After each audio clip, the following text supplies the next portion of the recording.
अस्सलामुअलैकुम। आज हम हिस्ट्री कर रहे हैं। हिस्ट्री के अंदर सेक्शन नंबर 1 जो कि फिर आज हमारा टॉपिक सेक्शन नंबर 1 का पहला टॉपिक जो कि हमारा है causes of the downfall of the Mughal empire. कि औरंगज़ेब एम्पायर जो था, जो मुग़ल एम्पायर था, वो ख़त्म क्यों हुआ, क्या वजूहात थी। सही है।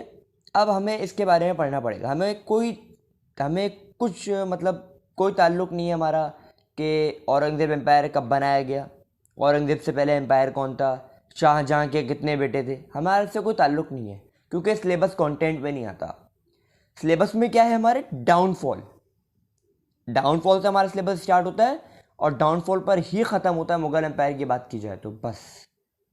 तो इसके अंदर जब हमें पता है कि सिर्फ डाउनफॉल की बात होगी तो डाउनफॉल के हिसाब से 2 सैम्पल क्वेश्चंस हैं जो हम लोग बना चुके हैं, जो कि पेपर में बहुत दफ़ा आ चुके हैं। अब वो क्वेश्चन कौन से हैं, मैं उनके बारे में बात करूँगा। आप इन सवाल के जवाबात को भले रट लें, सही है। अगर आप इनको रट भी लेंगे तो भी आपको पूरे 14 मार्क्स मिलेंगे, 7 मार्क्स मिलेंगे। अगर आप नहीं भी रट रहे और आपके कॉन्सेप्ट क्लियर हैं और आप एग्जामिनर को अपने सारे कॉन्सेप्ट प्रूफ कर लेते हो तो भी आपको पूरे मार्क्स देगा, एग्जामिनर मार्क्स नहीं काटेगा। सही है। तो पहला सवाल जो है वो 7 मार्क्स है। 7 मार्क्स से मैं आपको पहले ही बता चुका हूँ कितने पॉइंट्स देने होते हैं। कम से कम 3, ज़्यादा से ज़्यादा 5।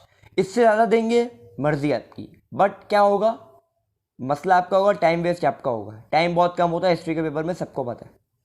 तो ये सवाल है, explain why the Mughal empire declined following the reason of Aurangzeb. Aurangzeb empire मतलब मुगल एम्पायर औरंगजेब की डेथ के बाद ख़त्म क्यों हुआ।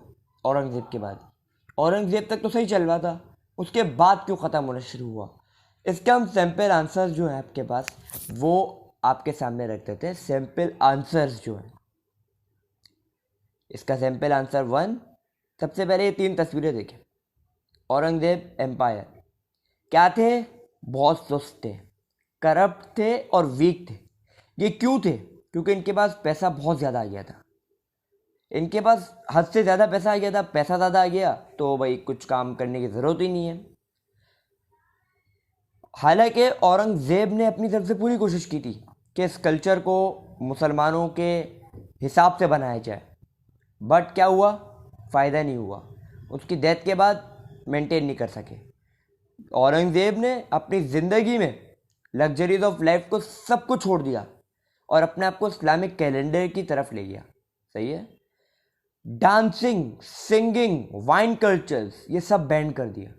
ये सब मुसलमानों के लिए बैन करना सही था, लेकिन दूसरे जो रिलीजन के लोग थे वो उनके खिलाफ हो गए। सही है। लेकिन इसकी डेथ के बाद औरंगज़ेब की इसके जो सक्सेसर्स थे वो मेंटेन नहीं कर पाए रिफॉर्म्स को। क्यों, क्योंकि वो 3 चीज़ें थी उनके अंदर बुरी।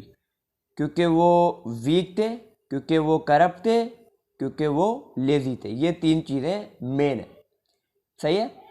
आगे बढ़ते, इसका आंसर आप देख लें। पहला पैराग्राफ होगा, ये 3 पैराग्राफ में लिखा जाता है, तो पहला पैराग्राफ ये बनेगा, Aurangzeb introduce many good reforms like he led a simple life and left all the luxuries of life. मैंने बताया सारी लग्जरीज को छोड़ दिया। He reverted towards Islamic calendar. सही है। He put a ban on dancing, singing and wine cultures, जो कि मुसलमानों के लिए सही था but on the other end उनके लिए ख़राब था। सही है। अब हम सेकंड पैराग्राफ की तरफ चलते हैं। सेकंड पैराग्राफ में हम इस तस्वीर को देखेंगे। ये तस्वीर क्या है, ये ताज है। ताज से मुराद यहाँ पे मैं बात कर रहा हूँ एम्पायर। उस वक्त एम्पायर को एम्परर को ताज पहनाया जाता था ना। तो ये ताज जो ये क्राउन है, ये क्राउन एक तरीके से रूलर को पहनाया जाता था। तो रूलर के लिए वहाँ पे लड़ाइयाँ होती थी। किस तरीके से, क्यों, क्योंकि वहाँ पे कोई लॉ ऑफ सक्सेशन नहीं था उस ज़माने में। उस वक्त जब भी कोई मुग़ल एम्पायर का किंग, क्वीन, जो भी उसकी तबीयत ख़राब होती थी या उसकी डेथ होती थी तो उसी के बेटे, उसी एम्परर के बेटे आपस में लड़ते थे। क्यों, इस ताज के लिए, इस ताज के लिए लड़ते थे खाली। इसकी दो एग्जाम्पल्स बता देता हूँ। पहले example, when Shahjahan fell ill his sons fought for the power. दूसरी एग्जाम्पल, औरंगजेब ने इस लड़ाइयों से बचने के लिए अपना एम्पायर टुकड़ों में तकसीम कर दिया अपने ही बेटों के लिए। उसी को बेटे को एम्परर बना दिया इस जगह का कि ये वाली जगह तुम संभालो, ये वाली जगह तुम संभालो, ये वाली जगह मैं संभालता हूँ। सही है। लेकिन जैसे ही औरंगजेब की डेथ हुई, उसके जो बेटे थे वो दोबारा पावर के लिए लड़ने लगे और सबसे बड़ा बेटा जो था वो बाजी ले गया, मतलब वो एम्परर बना। सही है। इसका आप आंसर देखें। Since there was no law of succession, so whenever a Mughal emperor fell ill or died, his sons fought for the power. When Shah Jahan fell ill, his sons started fighting for the power. To avoid future fightings, Aurangzeb divided his empire among his sons. But as soon as he died, again fighting started for power. ये word क्या है? Power. ये power main फसाद की जड़ एक तरीके से, ये एक मेन वजह थी। लेकिन इससे भी बड़ी मेन वजह थी, वो हम आपको बाद में बताएंगे। अब थर्ड पैराग्राफ की तरफ बढ़ते। हमने 2 पैराग्राफ लिख लिए, मतलब 2 पॉइंट्स हमने लिख लिए, 2 पॉइंट्स कवर कर लिए। थर्ड पॉइंट हमारी जो थर्ड वो है क्या कहते हैं पैराग्राफ, उसका जो आंसर होगा उसके अंदर हम क्या लिखेंगे? मुगल्स जो थे, पहले आप इस तस्वीर को देखें। इस तस्वीर में आपको देखें, ये इतना बड़ा आपको मैप दिख रहा है, ये यहाँ से लेके यहाँ तक और फिर यहाँ से लेके यहाँ तक नीचे तक। सही है। इसमें क्या है? इसमें सिर्फ एक बात है कि मुगल्स ने एरियाज बहुत सारे कैप्चर किए, बहुत बड़े बड़े, लेकिन उनको मैनेज नहीं कर पाया। भाई मैनेज करना सबसे बड़ी जिम्मेदारी थी उनकी, जिसमें वो लोग फेल हुए। अब मैं आपको 4 जगह बता रहा हूँ, उनको याद करना पड़ेगा आपको। सही है। देखें, ये गजनी है, ये मैं आपको दिखा देता हूँ, एक सेकंड। ये गजनी है इस तरफ और इस तरफ चिटागोंग है। तो Ghazni till Chittagong and Kashmir till Karnataka है। सबसे नीचे कर्नाटक है, उधर तक मेरा लेजर नहीं जा सकता। कश्मीर टिल कर्नाटका इन्होंने अपना एम्पायर बनाया। लेकिन ये लोग अपने जो लोग थे, आवाम थी, उनके इश्यूज को रिजॉल्व ही नहीं कर पाए। और फिर इतने बड़े एम्पायर के लिए आर्मी भी बहुत बड़ी चाहिए। तो जो आर्मीज के बंदों के मतलब सोल्जर्स की जो सैलरीज थी, वो भी इकोनॉमी पे बर्डन डाल दी थी। अब इसका आप आंसर देखें थर्ड पैराग्राफ का। The Mughals had captured vast areas, but they could not manage them. They had got the control from Ghazni till Chittagong and from Kashmir till Karnataka. They could not resolve the issue of the people. They had to hire a large number of soldiers. So their salaries put a burden on the economy. हमने 3 paragraph लिख लिए। अगर आप ये रट के भी जाते हैं, यही 3 पैराग्राफ, तो आपको एग्जामिनर पूरे 7 मार्क्स देगा। कितने? पूरे 7 मार्क्स। 7 में से 7 मार्क्स देगा, नहीं काटेगा, क्योंकि उसका काम है मार्क्स देना, मार्क्स काटना उसका काम नहीं है। अब हम एक और सिंपल क्वेश्चन है। अगर मुगल एम्पायर पे आपके पास कोई भी आता है सवाल, तो या तो वो पार्ट बी होगा तो ये होगा, अगर वो ये नहीं होगा तो फिर अब जो हम बता रहे हैं सिंपल क्वेश्चन 2 ऐसा होगा।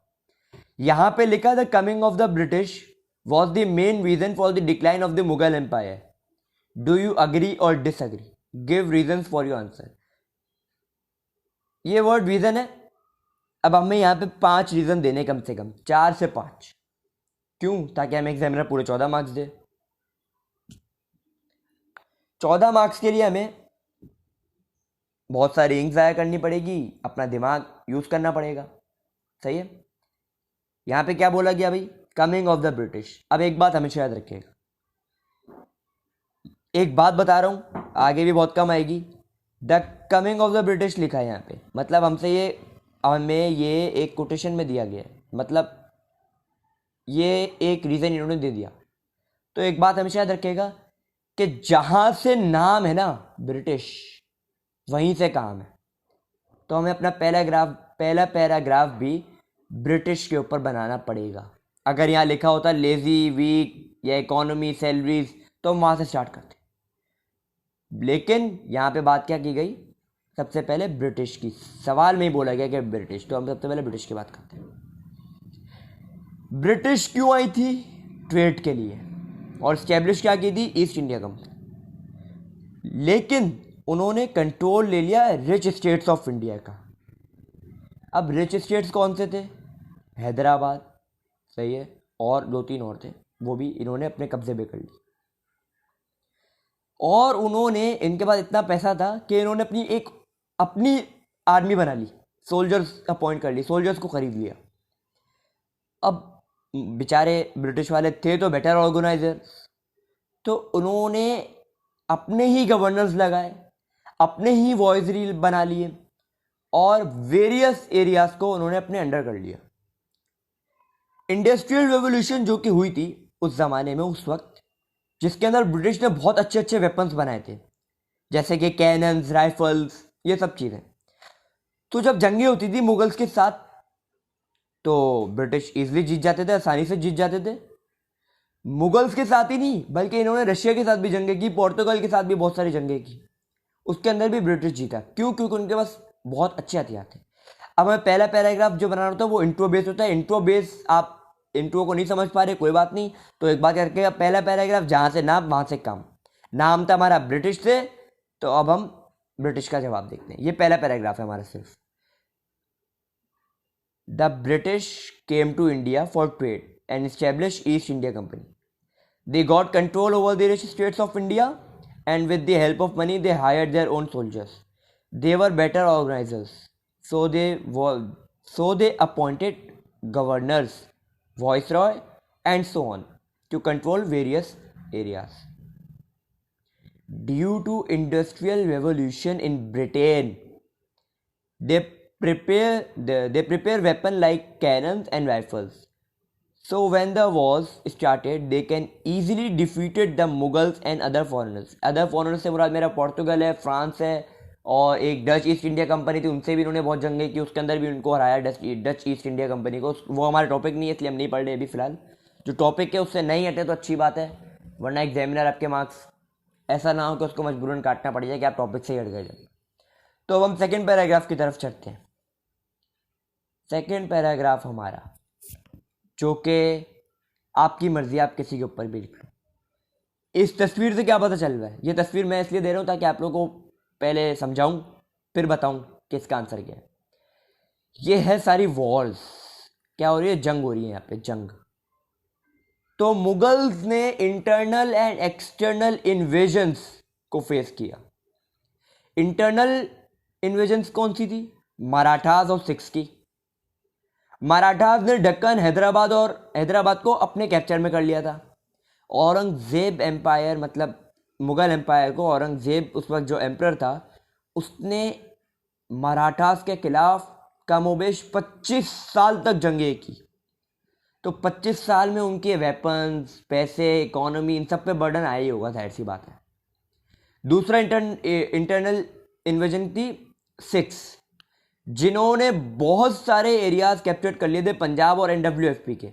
अब एनडब्ल्यूएफपी हमारा केपी के है, पहले इसका नाम एनडब्ल्यूएफपी था, सही है। एक्सटर्नल इन्वेजन्स की बात कर रहा हूं।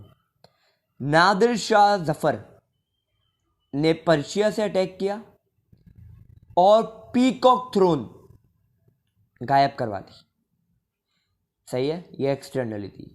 पीकॉक थ्रोन एक थ्रोन थी, एक ताज था, जो कि सिर्फ और सिर्फ सोने, चांदी और डायमंड से बना हुआ था।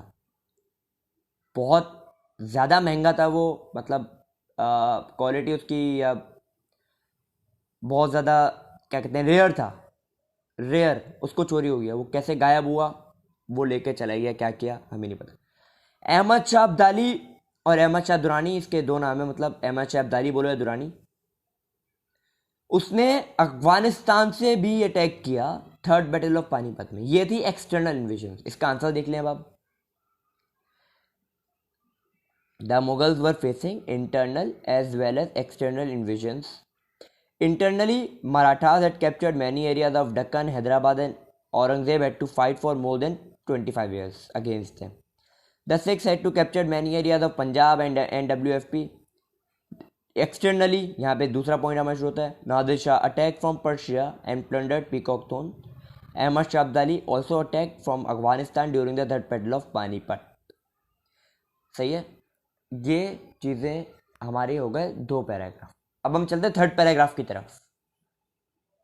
Third paragraph, sample question answer, paragraph number 3.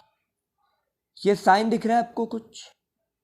ये अलग अलग रिलीजन्स के साइन है, मुस्लिम्स, क्रिश्चियंस, सिख्स वगैरह के. तो ये मैंने यहाँ क्यों लगाया? ताकि आपको याद आए. मुगल्स जो थे, मुगल्स रिलीजियस मैटर्स में इंटरफेयर करना लग गए. औरंगजेब ने अपने एम्परर जब वो था उसके वक्त में नॉन मुस्लिम्स पर जिजिया इम्पोज कर दिया.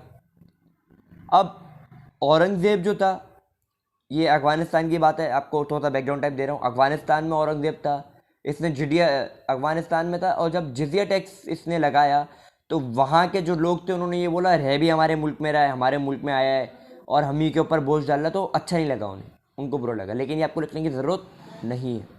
सही है. अकबर एक एम्परर था, उसने इंट्रोड्यूस किया एक अपना नया दीन जिसका नाम रखा दीन इलाही, जो कि मिक्सचर था हिंदुइज्म और इस्लाम का. तो हिंदूज और मुस्लिम दोनों ने उसे रिजेक्ट कर दिया कि हम नहीं मानते तुम्हारे दीन को. जो मुगल्स थे वो फोर्सफुली नॉन मुस्लिम्स को मुसलमान बनाने के पीछे पड़ गए थे. सही है. बहुत सारी 6 पॉलिसीज थी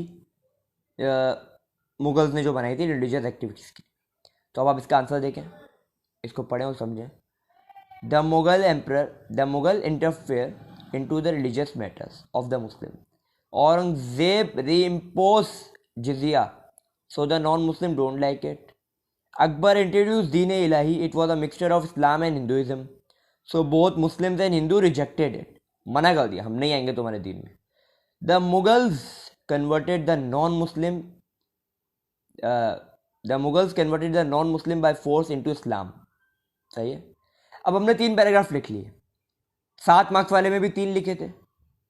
अगर वही सवाल हमारे पास आता है, फॉर एग्जाम्पल 7 मार्क्स का ही सवाल अगर हम दोबारा रिपीट करें, वो सवाल था कि मुगल एम्पायर डिक्लाइन क्यों हुआ, तो हम ये वाले 3 पैराग्राफ भी लिख सकते थे भाई. ब्रिटिश वाला इन्वेजन वाला, ब्रिटिश वाला एक्सटर्नल और इंटरनल इन्वेजन वाला, और दीन मतलब रिलीजियस मैटर वाला.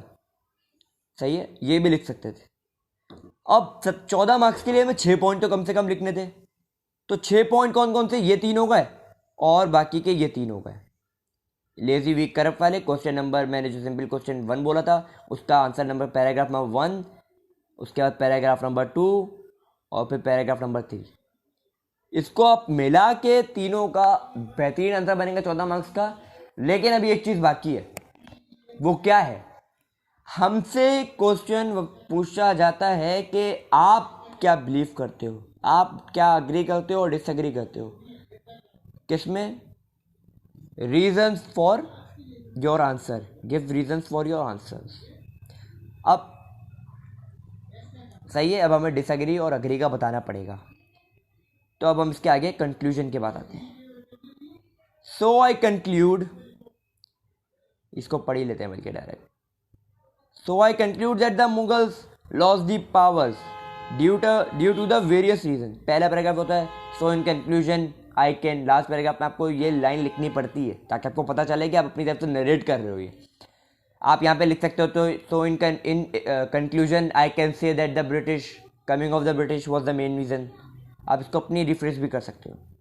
But from my point of view the most important reason was the coming of the British empire. British because they came for trade and finally became the ruler of the country. आए किसके लिए थे? Trade के लिए. क्या बन गए? Rulers of the country. सही है. तो आज की वीडियो के लिए इतना ही. और एक और बात, हमने आज क्या कर लिया, हमने अपनी पहला टॉपिक ऑफ हिस्ट्री सेक्शन 1 का हमने कवर कर लिया। इसके ऊपर आपका कोई भी सवाल हो, कोई भी सजेशन हो, कमेंट में बोलें, सही है। और लाइक करें वीडियो को और सब्सक्राइब करना तो नहीं भूलिएगा, ठीक है। मिलते हैं आप लोगों से अगली वीडियो में, जिसके अंदर हमारा नेक्स्ट टॉपिक होगा, वो होगा ईस्ट इंडिया कंपनी के ऊपर। उसको भी मैं सवाल जवाब के ज़रिए कराऊंगा, सही है। उसको भी मैं सवाल जवाब से करवाऊंगा। उसके बाद जब हमारा सोशल परफॉर्मेंस होगा तो उसको मैं पॉइंट्स में लिखवाऊंगा, ठीक है। इजाज़त दीजिए, अल्लाह हाफ़िज़।